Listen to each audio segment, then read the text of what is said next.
வணக்கம். கருத்து கேட்பு கூட்டத்திற்காக வந்த முன்னாள் அமைச்சர் நத்தம் விஸ்வநாதன் தலைமையில் முன்னாள் அமைச்சர்கள் RP உதயகுமார், OS மணியன், வைகை செல்வன் ஆகியோர் கோயில்பட்டி KR மாளிகையில் தங்கியிருந்தனர். அங்கு முன்னாள் அமைச்சர் கடம்பூர் ராஜு, முன்னாள் அமைச்சர் ராஜலட்சுமி ஆகியோர் வரவேற்றனர். அப்போது கோயில்பட்டி நேஷனல் சிறு தீப்பெட்டி உற்பத்தியாளர்கள் சங்க தலைவர் பரமசிவம் தலைமையில் மனு அளித்தனர். அதில் கோயில்பட்டியில் சர்வதேச தரத்தில் உள்ள கட்டமைப்பு வசதிகளுடன் உணவு பூங்கா அமைக்க வேண்டும் உள்ளிட்ட பல்வேறு கோரிக்கைகள் மனுவில் குறிப்பிடப்பட்டுள்ளது.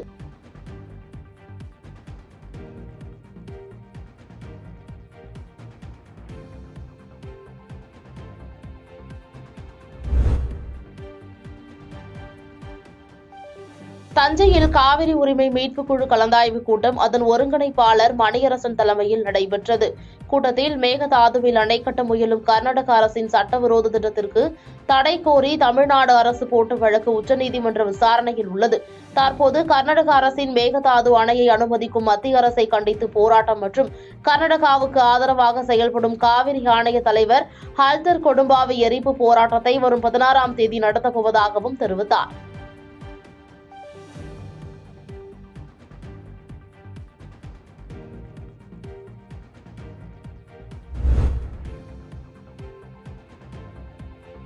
திருப்பத்தூர் மாவட்டத்தில் உள்ள மாற்றுத்திறனாளிகளுக்கு உதவும் பொருட்டு அரசு பல்வேறு திட்டங்கள் செயல்படுத்தி வருகிறது. அதன் ஒரு பகுதியாக மாற்றுத்திறனாளிகள் துறை மற்றும் இந்தியன் வங்கி ஊரக சுய வேலைவாய்ப்பு மையம் இணைந்து கடந்த ஒரு மாதத்திற்கு முன்னர் திருப்பத்தூர் மாவட்டத்தில் உள்ள சுமார் 48 பேர் தேர்வு செய்யப்பட்டு அவர்களுக்கு பயிற்சி வழங்கப்பட்டது. இந்நிலையில் பயிற்சி முடித்தவர்களுக்கு சான்றிதழ் மற்றும் தையல் எந்திரம் வழங்கும் நிகழ்ச்சி மாவட்ட ஆட்சியர் தர்பகராஜ் தலைமையில் நடைபெற்றது. இந்நிகழ்ச்சியில் முடநீக்கி வல்லுநர் இனியன், முன்னோடி வங்கி மேலாளர் ராஜன், இந்தியன் வங்கி ஊரக சுய வேலைபயிற்சி இயக்குநர் அரவிந்த் குமார் ஆகியோர் கலந்து கொண்டனர்.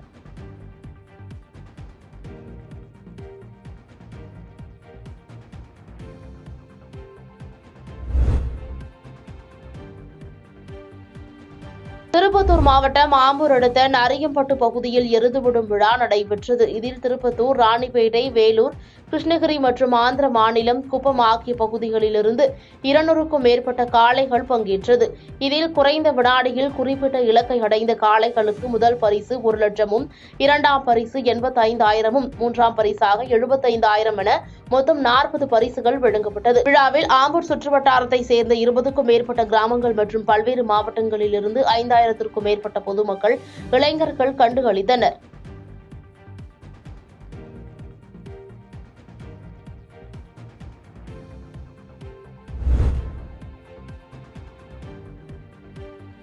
திருப்பத்தூர் மாவட்டம் வாணியம்பாடி கோணாமேடு அருகே உள்ள கல்மண்டபம் பகுதியிலிருந்து வெளி மாநிலத்திற்கு ரேஷன் அரிசி பதுக்கி வைத்து கடத்தப்படுவதாக குடிமைப் பொருள் வழங்கல் குற்றப்புலனாய்வுத்துறை போலீசாருக்கு கிடைத்த ரகசிய தகவலின் பேரில் குற்றப்புலனாய்வுத்துறை போலீசார் மற்றும் அதிகாரிகள் வருவாய்த்துறையினர் கோணாமேடு பகுதியில் ரோந்து பணியில் ஈடுபட்டிருந்தனர். அப்போது கல்மண்டபம் பகுதியில் முபாரக் என்பவரது வீட்டில் சுமார் 1 டன் ரேஷன் அரிசி பதுக்கி வைக்கப்பட்டிருந்ததை கண்டுபிடித்தனர்.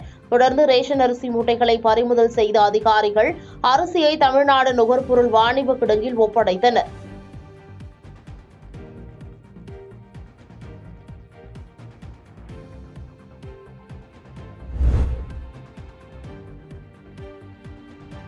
விருதுநகர் மாவட்டம் அருப்புக்கோட்டை வாழவந்தபுரம் காதிர் அவுலியா பள்ளிவாசலில் கந்தூரி திருவிழா மத நல்லிணக்கத்துடன் நடைபெற்றது. நாடார்கள் உறவின் முறை அலுவலகத்திலிருந்து இந்து சமுதாய மக்கள் கந்தூரி திருவிழாவை முன்னிட்டு வாழவந்தபுரம் காதிர் அவுலியா பள்ளிவாசலுக்கு சீர்வரிசையுடன் ஊர்வலமாக வந்தனர். மத நல்லிணக்க அடிப்படையில் சீர்வரிசையுடன் வந்த இந்து சமுதாய மக்களை பள்ளிவாசல் நிர்வாகிகள் வரவேற்று சீர்வரிசையை பெற்றுக் கொண்டனர். அப்போது சிறப்பு தொழுகைக்கு அனைவருக்கும் கந்தூரி விருந்து அளிக்கப்பட்டது. நிகழ்ச்சியில் நகர்மன்ற துணைத் தலைவர் பழனிசாமி, ASP கருண்கரட், நகர்மன்ற உறுப்பினர்கள், பள்ளிவாசல் நிர்வாகிகள் உள்ளிட்ட ஏராளமானோர் கலந்து கொண்டனர்.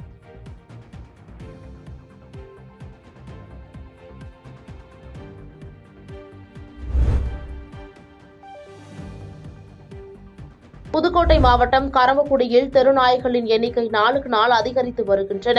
இந்நிலையில் அப்பகுதியில் சுற்றித் திரிந்த ஒரு நாய்க்கு திடீரென வெறி பிடித்து சாலையில் நடந்து சென்றவர்களை கடிக்க தொடங்கியது. இதனால் அங்கிருந்த பொதுமக்கள் அலறி அடித்துக் கொண்டு ஓட்டம் பிடித்தனர். இந்நிலையில் நாய் கடித்து காயமடைந்த 13க்கும் மேற்பட்டோர் கரம்பக்குடி அரசு மருத்துவமனைக்கு சென்று ஊசி போட்டு சிகிச்சை பெற்று வருகின்றனர். இந்த சம்பவம் அப்பகுதியில் பெரும் பரபரப்பை ஏற்படுத்தியுள்ளது.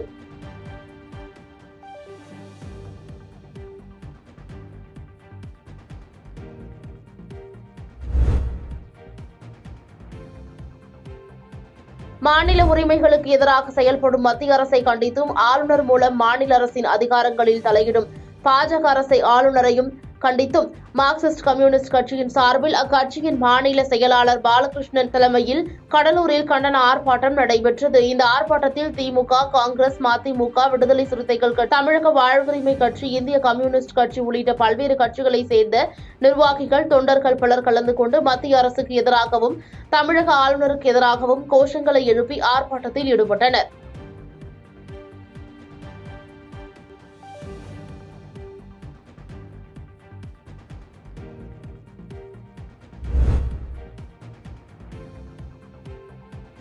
சென்னை ராயபுரம் காசிமேடு புதிய மீன் விற்பனை கூடம் அருகே ஆறுமுகம் என்பவருக்கு சொந்தமான ஐஸ் பாக்ஸ் வைத்திருக்கும் ஷெட்டில் டிரான்ஸ்பார்மரில் இருந்து மின் கசிவு ஏற்பட்டு தீ விபத்து ஏற்பட்டது. இதுகுறித்து ராயபுரம் தீயணைப்பு துறையினருக்கு அங்கிருந்த பொதுமக்கள் அளித்த புகாரின் பேரில் தீயணைப்புத்துறை அதிகாரி குமார் தலைமையில் 5க்கும் மேற்பட்ட தீயணைப்பு வீரர்கள் போராடி தீயை அணைத்து கட்டுக்குள் கொண்டு வந்தனர்.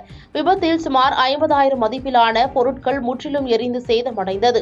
இந்த சம்பவம் குறித்து என்ஃபோர் காவல்துறையினர் விசாரணை மேற்கொண்டு வருகின்றனர். இந்த தீ விபத்தால் காசிமேடு சுற்றுவட்டார பகுதிகளில் மின் விநியோகம் தடை செய்யப்பட்டு இருளில் மூழ்கியுள்ளன.